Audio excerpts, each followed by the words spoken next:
నా యొక్క 65వ బర్త్డే నిష్క్రమించి 66వ సంవత్సరంలో పడుతున్న సందర్భంగా మొట్టమొదటిసారి నేను ఈ యొక్క జన్మదినాన్ని జరుపుకోవడం జరుగుతుంది. ఎందుకోసం జరుపుకుంటున్నాను ఈ జన్మదినోత్సవం అని అంటే, నేను 1976లో ఖలీల్వాడి గ్రౌండ్ కోసం పోరాటం చేసిన ఆ రోజు నా వయస్సు 15 సంవత్సరాలు.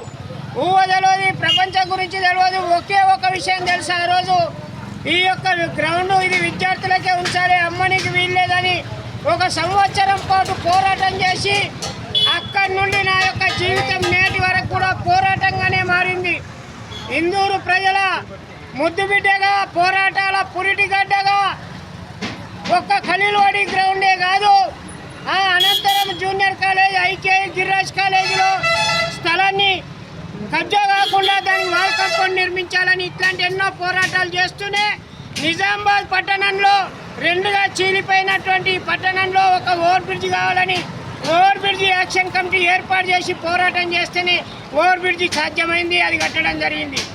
అదే కాదు, కౌన్సిలర్గా ఇండిపెండెంట్గా గెలిచి జిల్లా దగ్గర నుంచి తారక రామనగర్ వరకు D54 కెనాల్ మీద వేసుకున్నటువంటి వాళ్ళందరూ కూడా రెగ్యులరైజ్ చేస్తూ పట్టాలు ఇవ్వాలని 5 రోజులు మున్సిపాలిటీ ముందు యూబీఎస్పీ స్కీమ్లో జరిగిన అవకతవకల మీద విచారణ చేస్తూ వీరికి పట్టాలు ఇవ్వాలని 5 రోజులు ఆమరణ నిరాదీక్ష చేసి ఆ రోజు సాధించుకోవడం జరిగింది.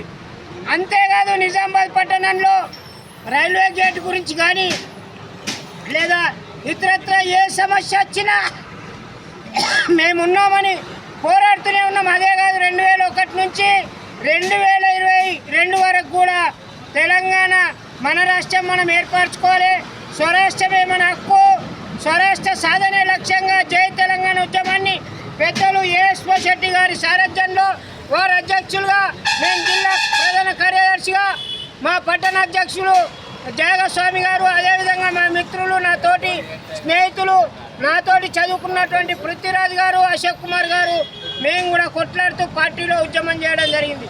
ఇన్నేళ్ళ ఈ పోరాటంలో నన్ను కడుపున చేర్చుకొని నన్ను కాపాడుకున్న ఈ ప్రజల రుణం తీర్చుకోవడానికి ఎన్ని జన్మలు ఎత్తినా సరిపోదు. కాబట్టి నాలో ఊపిరి ఉన్నంత వరకు ఈ ఇందూరు ప్రజలు నన్ను ఆదరించారు, నన్ను కడుపులో పెట్టుకున్నారు. కాబట్టి వారు రుణం తీర్చుకోవడానికి నా యొక్క ఆఖరి బొట్టు వరకు ప్రయత్నిస్తూనే ఉంటాను. ఈ జిల్లాలో ఏ సమస్య వచ్చినా, ఈ పట్టణ కేంద్రంలో ఏ సమస్య వచ్చినా, ఏ పార్టీ అధికారంలో ఉన్నా నిలదీయడానికి వెనుకడుగు వేయను. ప్రజలే నాకు అండ, ప్రజలే నా యొక్క బలగము, ప్రజాస్వామ్యమే నా యొక్క ఉద్దేశంగా నేను చివరి వరకు ఈ యొక్క నినాదాన్ని, ఆశయాన్ని విడిచిపెట్టానని ఈ సందర్భంగా తెలియజేస్తున్నాను.